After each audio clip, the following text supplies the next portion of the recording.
The Golden Hour Birth Podcast, a podcast about real birth stories and creating connections through our shared experiences. Childbirth isn't just about the child. It's about the person who gave birth, their lives, their wisdom, and their empowerment. We're Liz and Natalie, the Golden Hour Birth Podcast, and we're here to laugh with you, cry with you, and hold space for you. Welcome to the Golden Hour Birth Podcast. I am your co-host, Liz. And I'm your co-host, Natalie. And tonight we have Maria from St. Louis on. Thanks so much for joining us tonight. Thank you so much. I'm happy to be here. Yeah. So if you want to go ahead and tell our listeners a little bit about you and your family.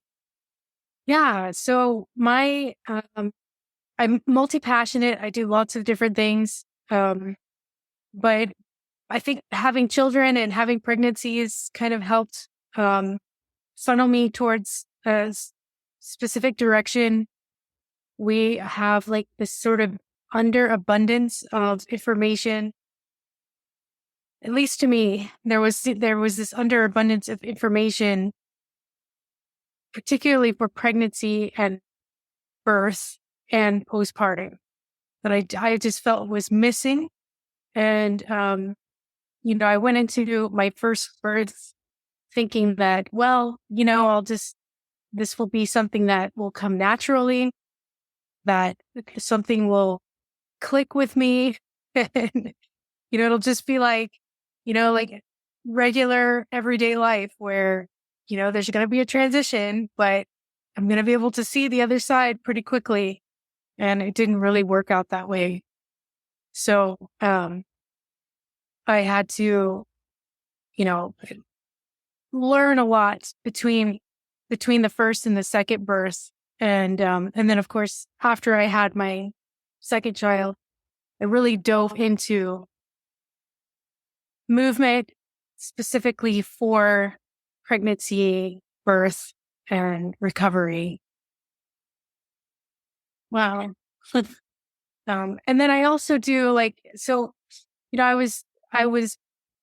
I've done multiple things. So I was working as a writer and an editor, and even a teacher. So I was teaching college courses, and I thought I needed to do things that were more sort of mainstream, even though I had like a very creative spirit.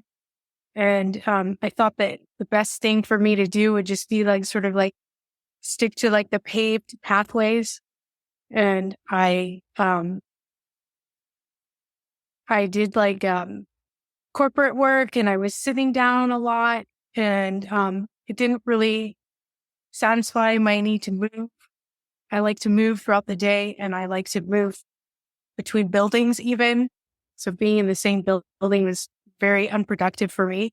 But thankfully, sometime, years later, I realized that I'm just going to be me. I'm going to be weird.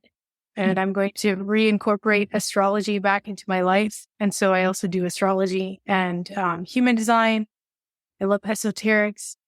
I did do a yoga teacher training back in 2012 before I even had my children. And I learned about the subtle bodies. And my yoga teacher, I love her, Beth Spindler. She's in Springfield, Missouri. She was probably one of the best practitioners for specifically for getting into the subtle bodies. So I've not had any experience that even paralleled Beth's experience for leading us from movement into Shavasana. So like strict relaxation, and even having like the experience of getting into the more subtle bodies. So, unfortunately, when I was pregnant, or specifically in childbirth, my first birth, I was not able to apply that relaxation because it was never connected specifically to pregnancy and childbirth. Mm-hmm. So we did do a postnatal, it was a few weekends. It might have even been one weekend where we did like postnatal yoga and prenatal yoga, but it really didn't cover much. Like by the time I was done with those weekends, I was like, I still don't know what to do with a pregnant body. Yeah. If a pregnant body ended up in one of my classes, I don't know what I would do. So very sort of lackluster. And you did those when you were pregnant, you said? yeah, well, it was right before I got pregnant. Oh, okay. So a few years before.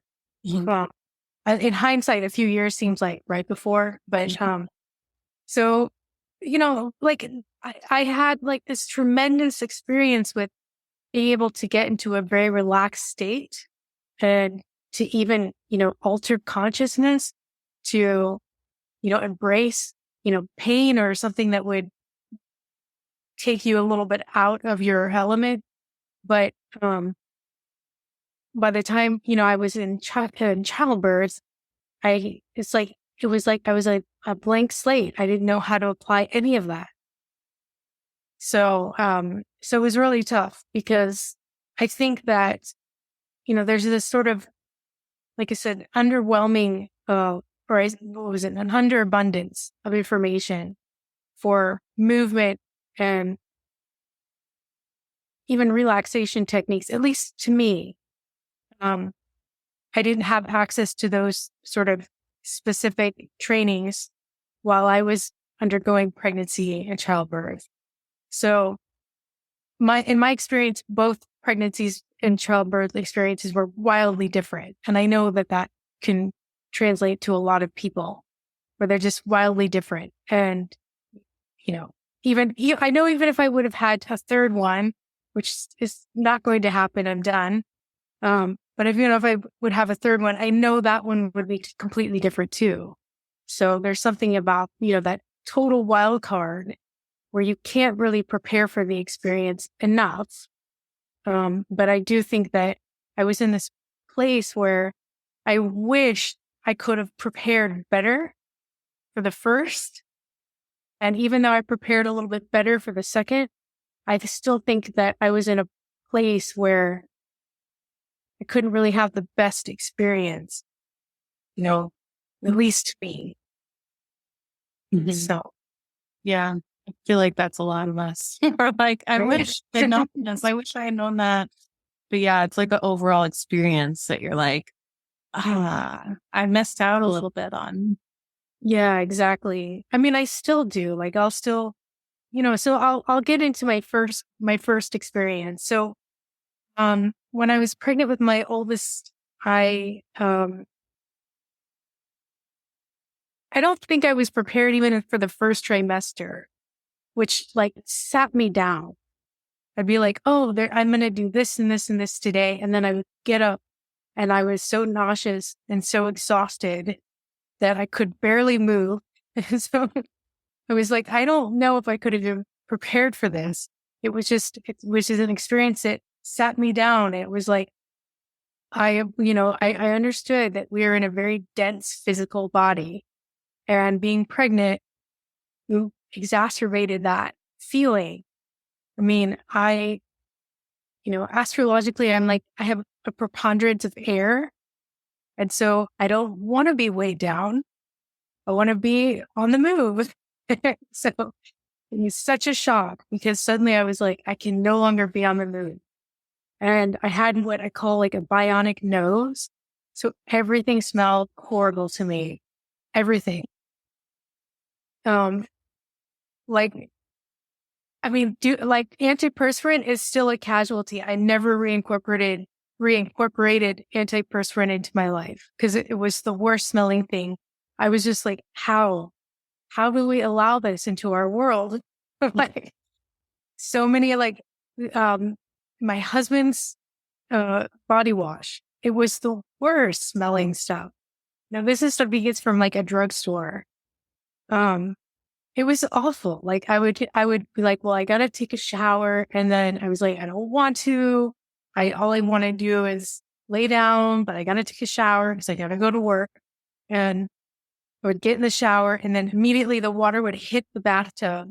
The spray would hit the bathtub and that body wash would just come into my nose. It wasn't even mine, right? But I could smell it. It was horrible. And I would start crying because I was like, this is the worst smell in the world. And So it was such a shock. I mean, it was like, I couldn't even imagine that all of my senses would, the experience of my senses would change how I experienced life, just regular everyday life. So after the first trimester got easier, second trimester was much easier. Third trimester was really tough because I could barely move. It was just like, but I was looking forward to the birth, and I was excited because we had just moved to Kansas City, and in Springfield, there was no birth center that I could use with like my insurance, It was all out of pocket. There was one birth center in Springfield, but it was all out of pocket. So when we moved to Kansas City, I was like, oh, a birth center. I can have a natural birth. And I was like, oh, I'm so excited about this. I mean, that would be a nice change to look forward to. There would be midwives, and I wouldn't have to deal with an OBGYN. I wouldn't have to, and I was very excited. I was like, I could eat during labor and like just little things like that. And so, labor began really pretty much right on my due date. I lost my mucus plug. And then, labor kind of started, and it progressed from there. And I think that I made that sort of like rookie mistake where I was like, I just need to get to the birth center because I'm in labor. And I think they sent me back home. They were like, no, you're not ready to be here. You can labor at home. And I remember the midwife telling, this was Friday evening. So, I sort of notified the midwives that labor started. My parents had come. My mom was keeping track of my contractions. They were regular. They were manageable. But I was like, I don't want to be at home. I feel like I want to be in a labor space. And I remember the midwife was like, no, you need to labor at home because you're not ready to be here yet. We would put you in triage if you came here. And I remember her specifically telling my husband, just go to sleep. Right? So he did. He went to sleep. I stayed up that whole night, as the contractions kept getting more and more intense. And, I labored that whole night. I managed the pain by getting into my shower and, just having the warm water hit me. And I remember I was singing, like I found a note that kind of hit me right, that I knew I could handle. And I sang through contraction. And, I think 5 a.m. came around and I was like, I don't want to be alone anymore. And so I woke my husband up and we went back to the birthing center. My parents met us there and I labored all day there. In fact, I was trying to even recall that second night. I don't remember the second night. But I was up for a second night. I labored that entire day. I was up for an entire second night. Wow. And went into a third day. So I was in labor for 3 days. The midwife was somebody I didn't know at all. She was the one that I never saw. And she really had this sort of wait and see approach. Nobody, including myself, knew why I was laboring that long. And we tried everything, the Foley catheter. That third day, she broke my water. There were a number of like, little natural interventions that we attempted. But every time that we did a check, and then of course we did a cervical check, mostly like during a contraction, and that was unbelievably painful. And, at that point I was just like, well, I don't know any better. I don't know. I didn't know you could consent to something like that and you could say no. And so it really kind of put, even at the time, I didn't recognize, but it put sort of a personality quirk of mine up like under the microscope where, I'm like this, I have this people pleasing tendency. Mhm. And I didn't realize that would be such a big deal during a labor, but it was. So whatever the midwife told me to do was like, to me, she was like a drill sergeant and I just followed her orders. And, I just knew at one point that I needed to relax and she wanted me to do lunges. But I was like, well, she's the expert. So I'm just going to do what she tells me to do. And she wouldn't let me stay in the tub. The tub was where I felt like I could actually manage the contractions. And she's like, no, I don't want you in the tub. She's like, but you can get into the shower. So there's just little things like that where she really wanted me to be as active as possible. And mind you, I'd been up for 2 nights straight laboring. So by the time, at all? say that again. Were you progressing at all? No, see, that's the thing. I never progressed past a 5. Oh, wow. So I was dilated to a 5 and I never progressed past that. Nobody knew, including myself. We didn't know what was going on, but we were going into the 3rd night. And by then it was with the last intervention that they could do for me was castor oil. So I drank castor oil in yogurt and stuff. And then I started to feel like I had to poop. So every time I would have a contraction, I would run to the bathroom, throw my robe off, like, okay, I think I'm going to poop. And it never happened. So, but that being in the bathroom, that was the only place that I was totally alone. There were always people around. It's funny. I didn't want to be alone. And then suddenly I did. After, 3 days in. But that was really helpful because by the time I got into the bathroom, like every time I would run into the bathroom, I was alone. And it was like there was a voice that started to speak to me. It was like, you're not going to have this baby here. Like, it's not going to happen here. You're not going to meet this child here. And I didn't really quite understand why I was hearing this voice, but I got to this point where I was like, I feel like I need to get myself out of here. And, of course the alternative was the hospital, but I was just like, well, okay, if I need to get to the hospital, I'll get to the hospital. So I had, the nurse came in and I told her the midwife, I feel like I need to leave.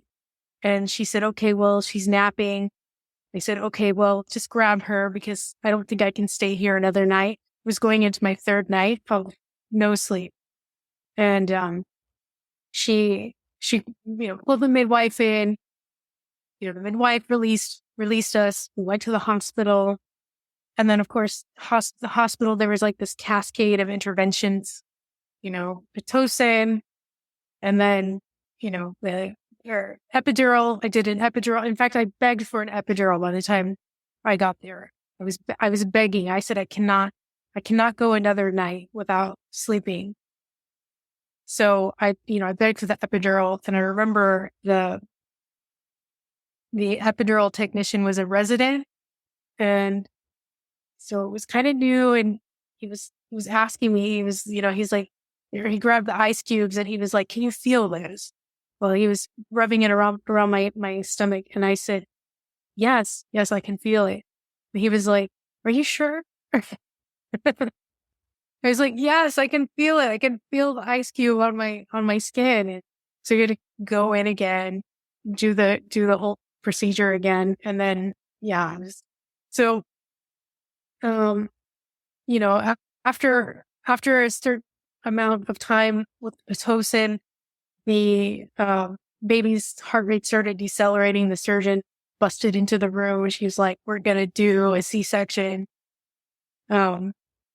And so that's what happened. So I ended up having a C-section. And, while I was under and they were, doing the procedure, they were very chatty. It was a very chatty room. And they were all kind of saying reasons why I wouldn't be able to birth vaginally. And of course, one of the reasons was, well, her pelvis is too small. The baby's too big. And another reason was, I can't remember, but that was one that really kind of stuck out to me. You know, all of the chatter, they were like, well, your pelvis is actually not big enough. And then Were they talking to you or about you? they were talking about me while I was, on the table.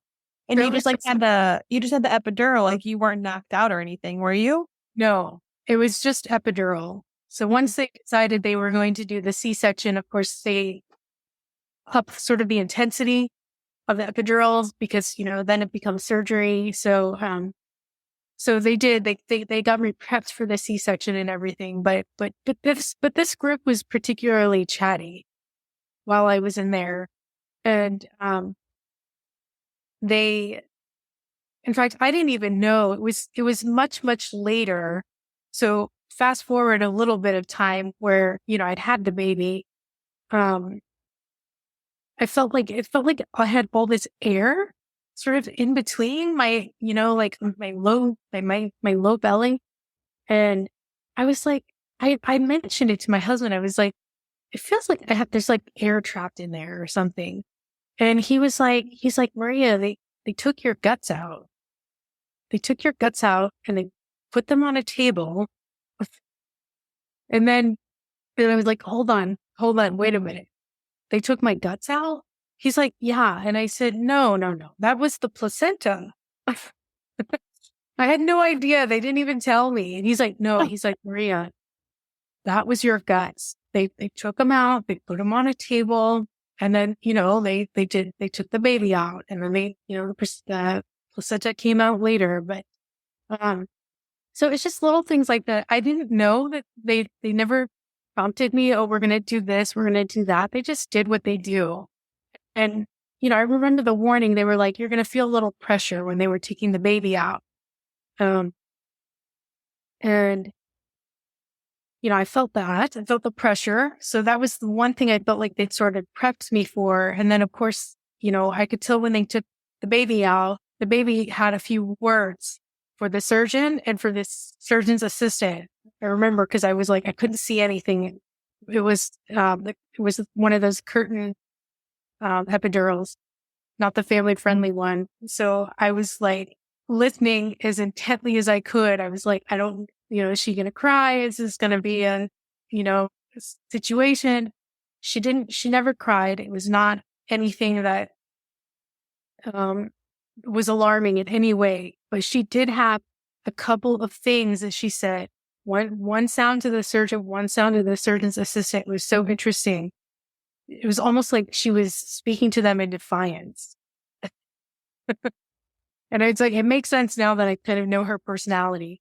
But yeah, it was such a, and one of the things that they said, oh, she's a chunker. That was like the first thing that they said. I remember they were like, she's a chunker.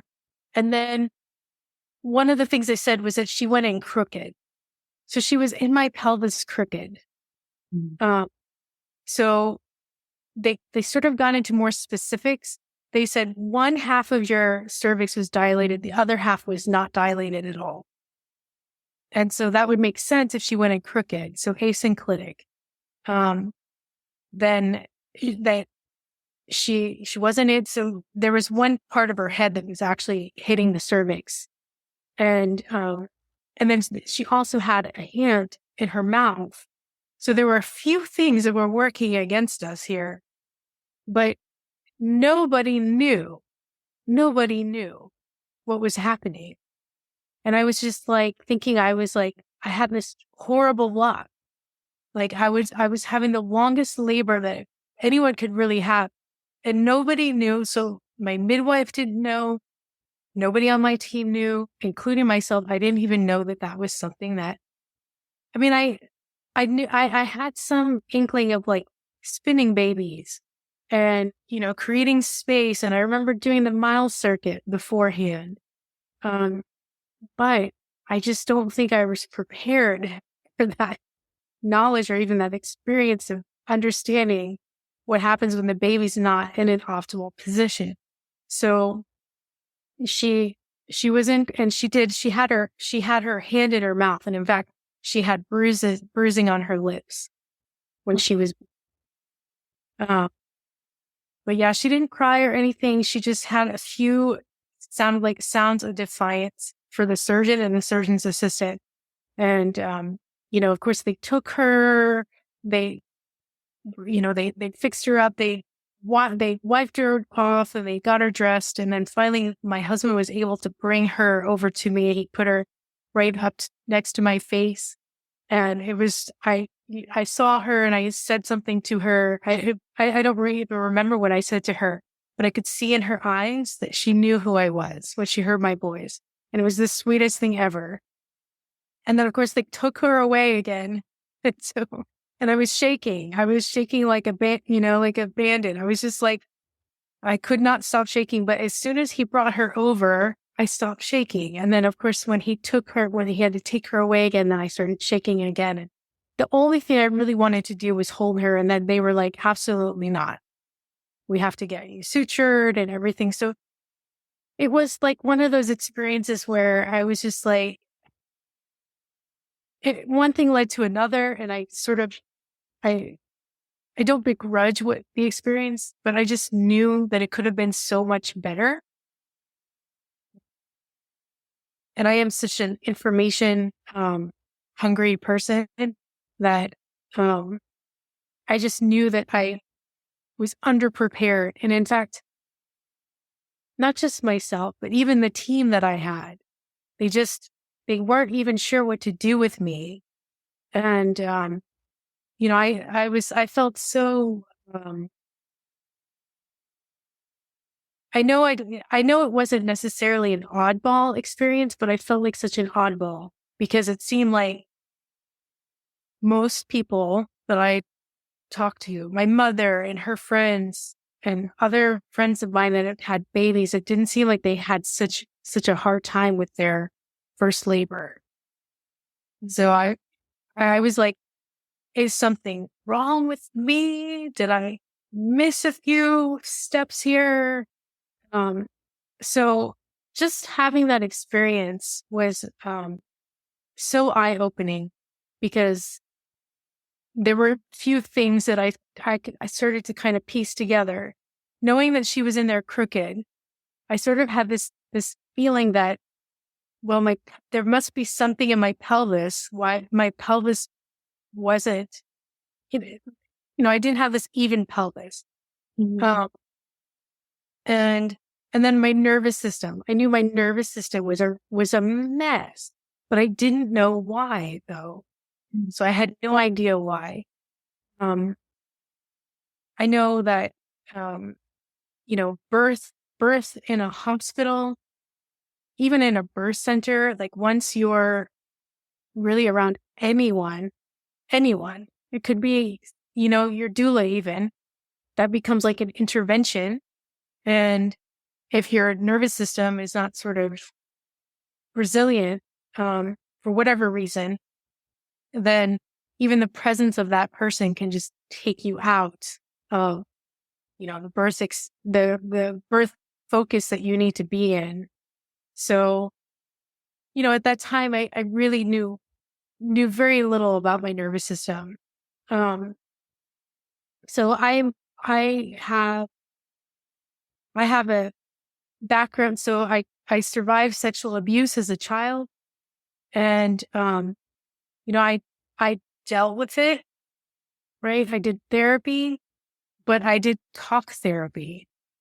Mm. And that's like one of those things that I learned much later that you have to get into the body. It's like around 2020, it was like the body keeps the score, made the wrongs, right?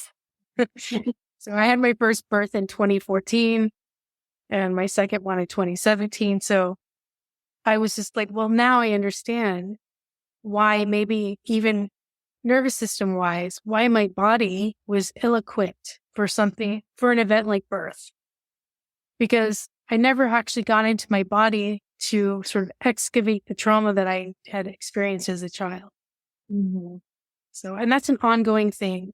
But I do know that when it comes to childbirth, pregnancy even, that any nervous system maladjustment can really affect the outcome of birth. Of course, I had no idea that would even come to be in my first birth. So, recovery with her was pretty easy. However, or not easy. It seemed like it as time went on. I mean, I was recovering from a C-section. Okay. That's just really painful.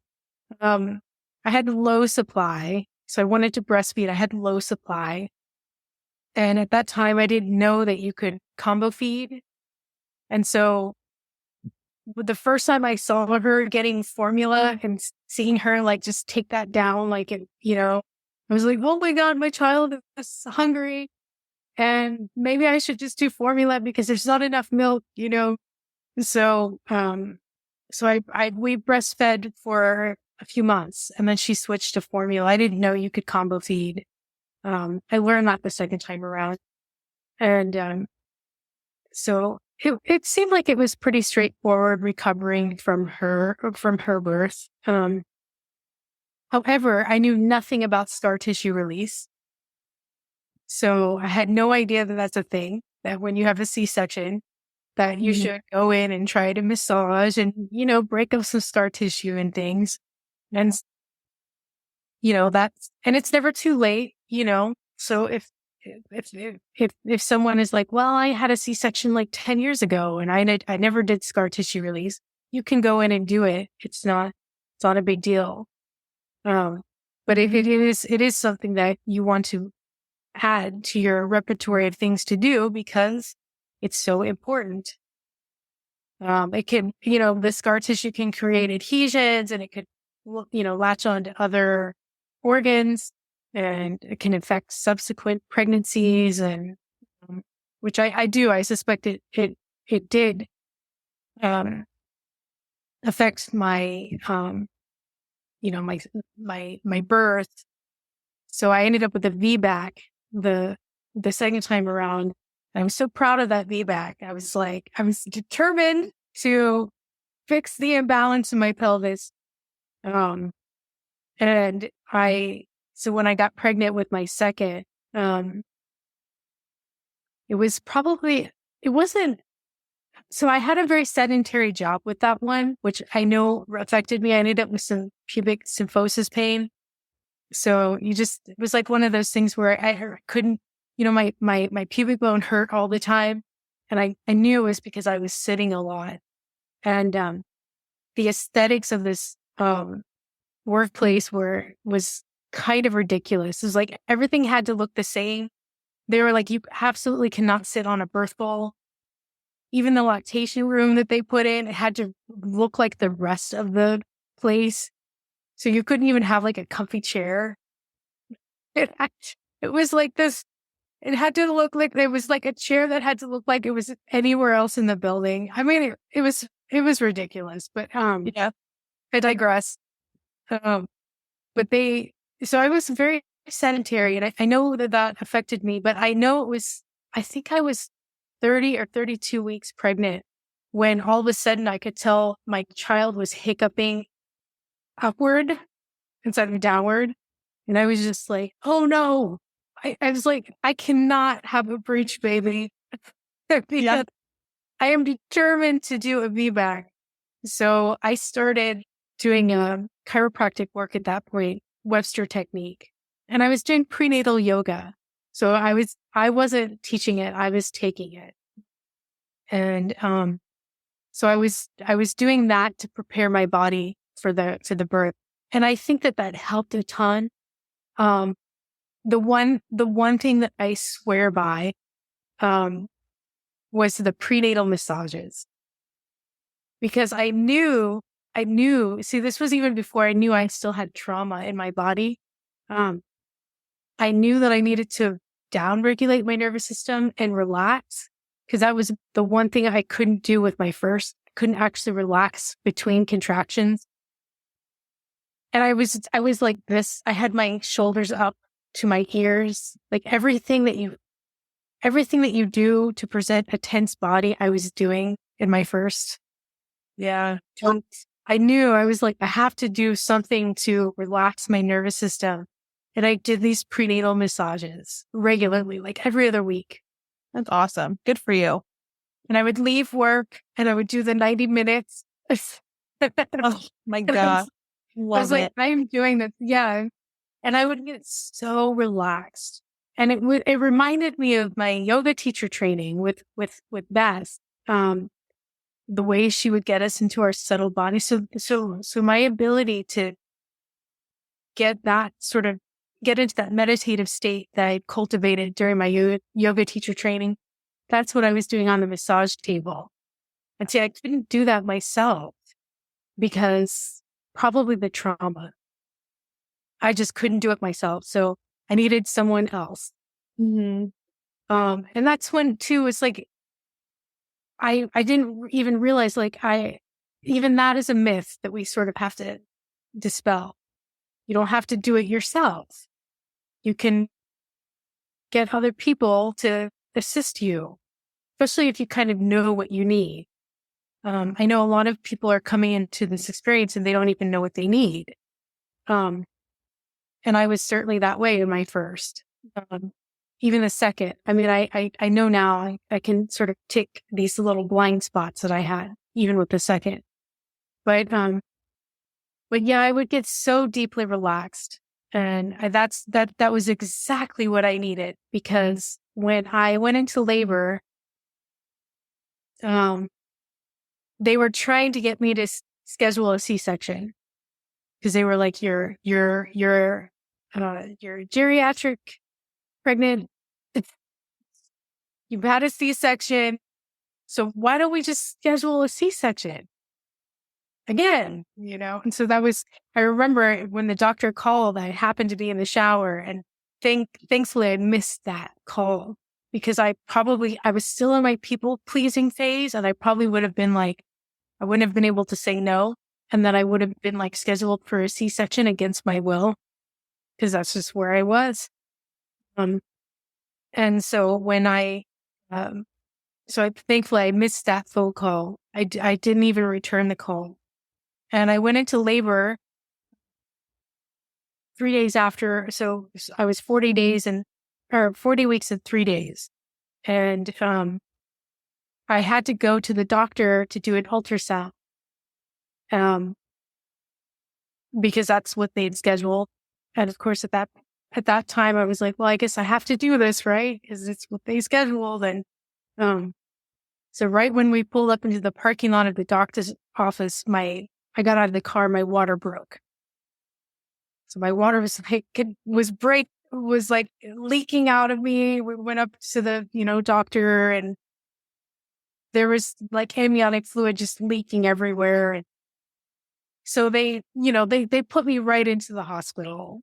And if I would have known, that I would have gone 18 hours without a meal. No, it was 24 hours. 24 hours.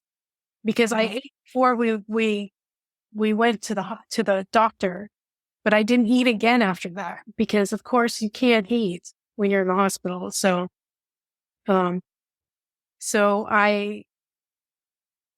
ended up staying at the hospital. They put me up in labor and delivery, and it was, I thought they were VBAC friendly, but really they were VBAC tolerant, meaning that there were certain policies that they had to follow. And of course, once I was in the room, somebody came in and they said, you need to be on the monitors. So we're going to have to strap you in. And I said, okay, if you're going to strap me in, then I'm going to do an epidural, because there's no point in me being stuck to a bed, feeling every single contraction. So I ended up doing an epidural there. And then once I stalled at a 5, I freaked out a little bit, because I was like, no, maybe this is my lot in life. I'm going to be second of 5 and I'm going to be laboring for 3 days. So they Pitocin, of course. Then the Pitocin, I was like, even on the epidural, I could feel those contractions.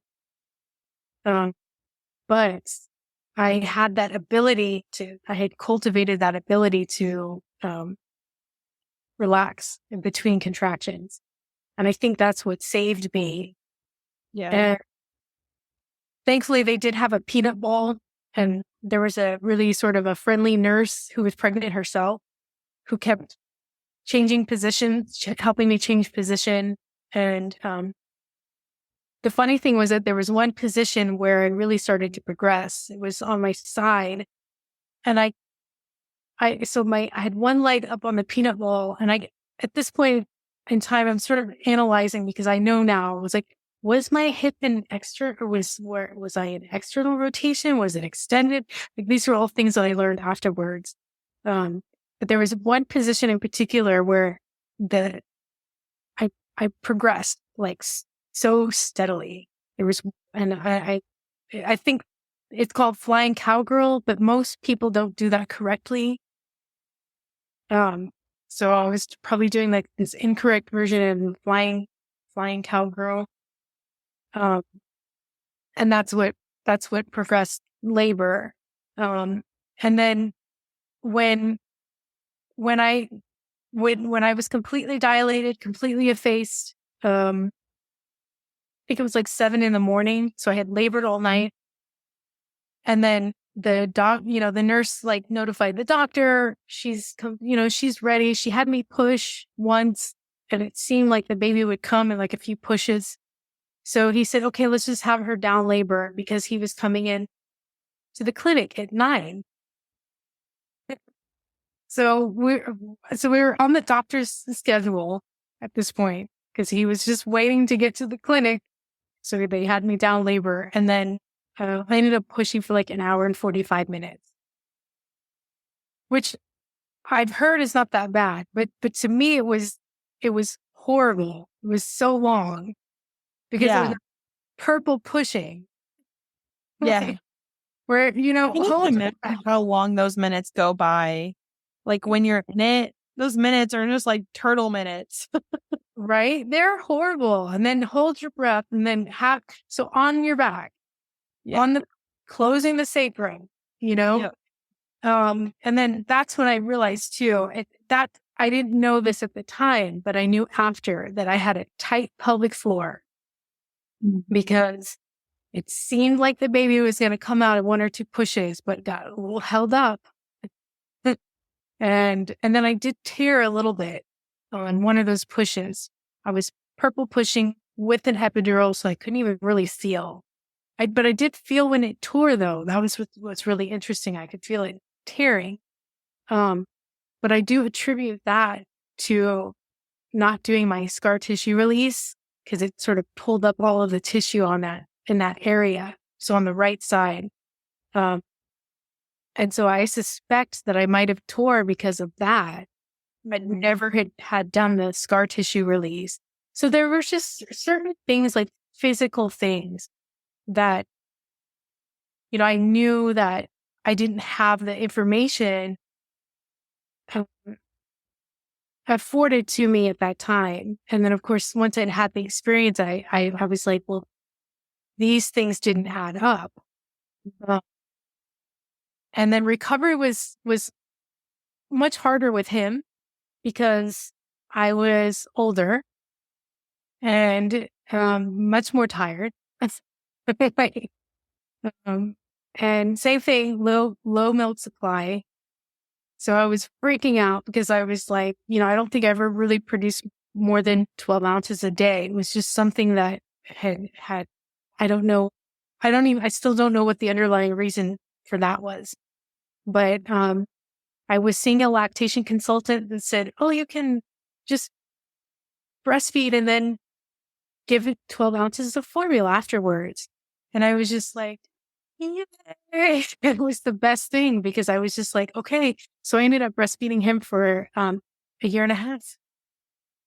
So I was so proud of that, because I was like, that's exactly what I wanted to do. And in fact, I had to leave my job, because I requested at the end of my maternity leave, I said, can I stay home? Because I have low supply. And I know that if I come back, that I might lose all of the work that I did. And it was such profoundly hard work. That was probably the hardest I'd ever worked in my life, because it was like night and day where it was breastfeed and then pump and then bottle feed. It was all of that. It was all of that at once, every single time. Even at the 12-week mark when returning, when I was supposed to be returning back to work, and they said, "Well, no, we never negotiated that when you were hired." They said, "We have a lactation room." I said, "Listen, but no, the room's there, and that's great." But I was like, "I can't have the room. I need the baby." That's the only way that this is going to continue. And so they were like, well, they basically made me quit. They kind of forced me out. I said, I have to do this because I know it's good for the baby, and I know it's good for my own health if I continue breastfeeding. So that was another one of those things where I was just like, had this like sort of exposure to the various systems that work against us, that you have no idea. You have no idea that you would ever meet that resistance.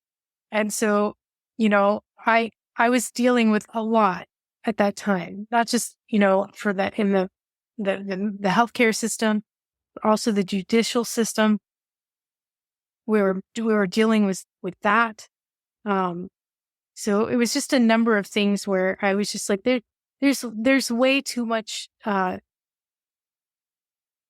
just even administratively, that I'm having to deal with here, that someone who just gave birth should not have to deal with. Yeah. And it's, right, the social worker that comes into the room to issue the birth certificate. Like, I had no idea what was going on. I mean, I could barely stay awake. I'd been up for 24 hours. But with no food, right? So it was just, it was such a ridiculous experience, birthing in a hospital. I felt really supported in so many ways, and I was very happy that I had the VBAC. But also it was so, there were so many obstacles and so many hoops to jump through. Mm-hmm. So it was, I would never recommend it to anyone, really. Be like, oh, I mean, I would never deter somebody from that decision. I support anyone's decision on what they do. But if somebody were to say, Maria, would you recommend a hospital birth? I would say, absolutely not. Or even a birth center birth, I would be like, well, you need to make sure that your team sort of has, one foot in the year that we're in, like some updated skills, because I couldn't believe, with what I know now, that my midwife had no idea that the baby was in a less than optimal position and let me labor for 3 days. When did you transfer care from the Springfield to Kansas City? Well, we had moved, so it was third trimester though. So I was in my third trimester, because we were in Springfield, but then my husband's daughter, he has a daughter, and his daughter's mother got diagnosed with breast cancer. And so we decided to go up to Kansas City to help her get through that. Sure. And I mean, I loved living in Kansas City. So that was kind of like, I was like, oh, sure. Yeah, let's go. And I still, even to this day, I'm like, I still loved living there. It was one of my favorite places to live. And in fact, I was born there. So it's fun. So my daughter and I were born in the same place, not the same hospital, but in the same place. That's sweet. I love Kansas City too. Yeah. Did you like have a doula with that birth center? No, I couldn't afford one. And so I have no doubt that having a doula might have helped, but I still think that unless somebody knew that the position of the baby, that it still would have been just as hard as it was. You know, I experienced this amazing So after I had my second, I had been sort of I'd been following this person called Katie Bowman, and she's a biomechanist. And she was covering topics like diastasis, the separation of the six-pack muscles, and things like that I appealed to me as somebody with a movement background. Mm-hmm. And thankfully, she shared an account. I think it was an Instagram account of somebody who done the training with Katie Bowman. And then this person ended up being like really into, she was a doula. She's a doula. So she was really into preparing the body for pregnancy, or at least moving in a way that was specific to pregnancy. And she had a baby not that long after I had mine. Mm-hmm.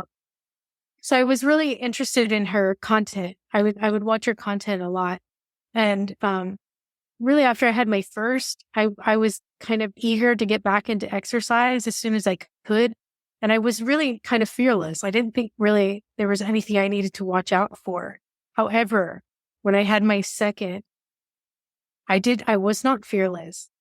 I suspected that I had a diastasis, but I never got diagnosed. And in fact, I still haven't gotten diagnosed. Ended up with a hernia a few years after I had my last child, an umbilical hernia. And even though I was trained as a Restore Your Core teacher, so that was my first training that I did that was specific towards, so basically Restore Your Core is for the postpartum body. Mm-hmm. And then, so thankfully that was an online program. And when I was feeling like I was afraid to do really anything, I didn't do anything. I didn't do yoga. I didn't do, like regular sort of conventional fitness. I did nothing. I did walk. I did walk. I remember walking with my child, and I knew I was familiar enough with Katie Bowman that I was like, I'm going to try to hand carry my child. So I did. So we would go for little walks, and I would carry him in my arms. I used a carrier with my first child, and she loved that. We would walk over Kansas City in the carrier. But I was very fearless with her, or after I had her, but I was very reticent when I'd had my son because I knew something was wrong with my core. But I didn't know what, and I never got a diagnosis. And when I tried to get a diagnosis, it was shooed away. Like this person was like, I said, I suspect I have a diastasis because my back hurts and I'm constipated. And I just feel really weak in my core. And then she was like, well, I suppose we could do an ultrasound, but I don't really want to do that. She's like, just wait a few more weeks and see if it gets better. Maybe you'll poop again. So it was like one of those things where it was just like, and I sort of knew at that point, I was like, well, I was familiar with Katie Bowman. I had been following Lindsay McCoy. So Lindsay McCoy and Lauren was partners with Lauren O'Hayan. Lauren O'Hayan is the one who created the Restore Your Core program.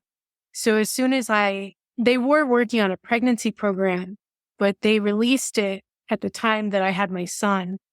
So, of course it was too late. But then as soon as I realized that there was a postpartum program, then I did that. I bought that program pretty quickly, and I did that religiously.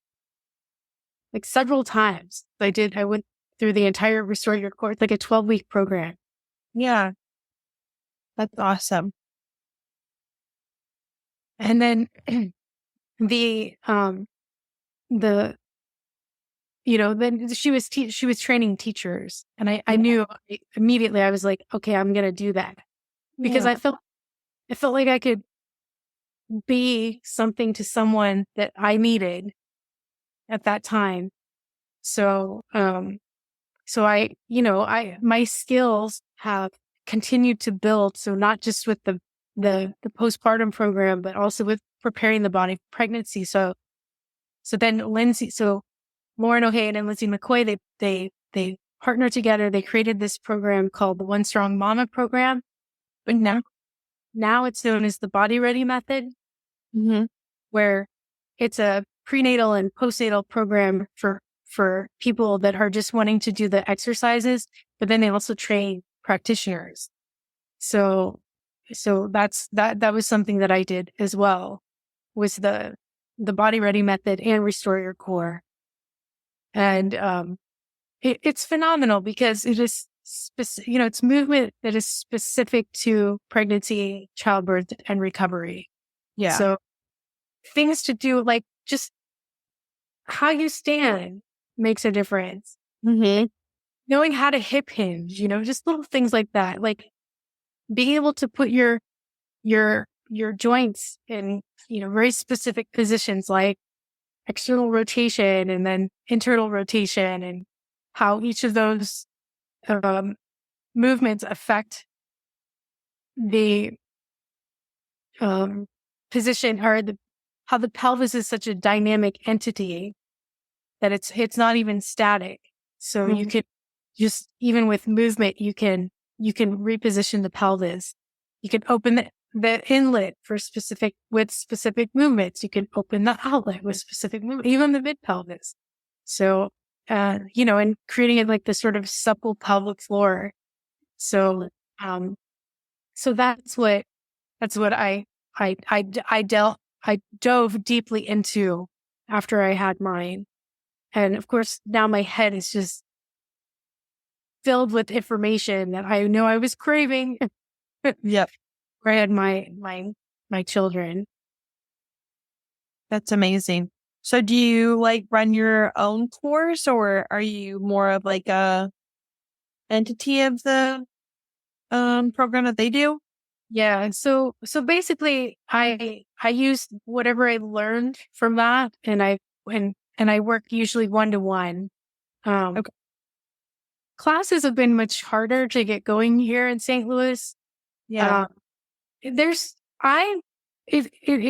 sort of blows my mind because there's such a gap here in St. Louis for the pregnant and the postpartum body, but it doesn't seem like people are really that interested in changing that. So I know here in U City, there is somebody, who has the Matera method. And Abby. Yeah. And Yeah. she teaches classes and stuff here. And I'm in U City too. So she teaches classes, and she's got a studio, and she's got an online program, which is amazing. Yeah. But really outside of that, there's not much. And in fact, I was really surprised when I moved to St. Louis, because my husband's from here. That's why we're here. That I was asking around, and I was asking people that have been in St. Louis for a long time. I was like, are there any birth centers? Like who can I talk to here? I know. The only one is in the hospital. There's one in North County. Yeah. But yeah, I know. It's more like that or home birth. Right. So it was funny because my husband ran into one of his college buddies recently. He was at Blueprint getting coffee. I love that place. I did too. It's my favorite place in St. Louis. One of my favorite places, because it was the first place we went to when we moved here. Yeah. But he ran into his an old buddy, an old college buddy. And I remember I was waiting for coffee. He said, guess what? He's like, I ran into a friend, and guess what? His wife is a midwife, and she has her own birth center. So I forget what it's called. I think it's called Heart to Heart. So they do exist, but they're probably not as popular as maybe. So maybe is that we can get acquainted with very easily. And I think I'm in that position too. A lot of people don't know exactly what I do. Like movement, like Yeah. specifically for pregnancy and childbirth and the recovery. So every so often someone will find me, and it's funny because I do less pelvic floor work than I do astrology sessions because it seems like St. Louisans love astrology. But I love astrology. I'm really getting into it. yeah, I mean, it's amazing. I love that it is as popular as it is and more people are into it because when I started studying astrology when I was 13. And at that time, it wasn't, it wasn't very well, it was popular, but it wasn't something that you would go around saying, oh, I study astrology. So I kept it sort of a secret for a long time. I would not really volunteer that information. Yeah. And, so I do. So I love to do the movement work because it's such an integral part of who I am. I've always done movement and I'm definitely a body nerd. I love to know more about the body and what it can do. And thankfully we have biomechanics. We even understand the female pelvis better and really any pelvis. It's like there are so many different kinds of pelvises and you can change just depending on what you do with the pelvis, you can change what the pelvis is doing too. It's like, it's amazing. But then I also love astrology and human design and esoterics. And so I kind of try to interweave those things. But I can't every so often there will be someone who's like, I just want to do pelvic floor stuff. And I'm like, okay, great. It's we can do that. We can, and then so every so often someone will come up to me like, I just want to do an astrology reading. I'm like, okay, great. We can do that. So it's to me, I think they're all like self-awareness tools. Yeah. The more self-awareness you have and there's an overabundance of information for astrology, as you know. Yeah. You could study astrology your whole life and still not see everything that there is. Like you won't even come into contact with it. When it comes to the female body, there's this wanton gap. And, it was like, that's one of my missions, I think, is to close that gap. Like a better understanding of what we need, not just health wise, but like in our communities, in our society. And, I don't think people are really prepared to, I don't think people are prepared to, I don't want to, there's no other way I can say this, to butt heads with all of the entities Mm-hmm. of us when you have a baby Mm-hmm. in the American system. Mm-hmm. It's mindful. Yeah, we totally agree. Where can people connect with you and find you? Yeah. So, I'm on Instagram. That's where my online interstate is right. Or real estate. Online real estate is right now. I did have a website, but I took it down recently. But yeah, in Instagram and then email is really the best way to contact me. That's where I schedule sessions and everything.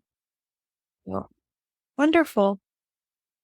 Well, perfect. Well, thank you so much for coming on and sharing your two very different but yet empowering births and, finding like what your real passion lies.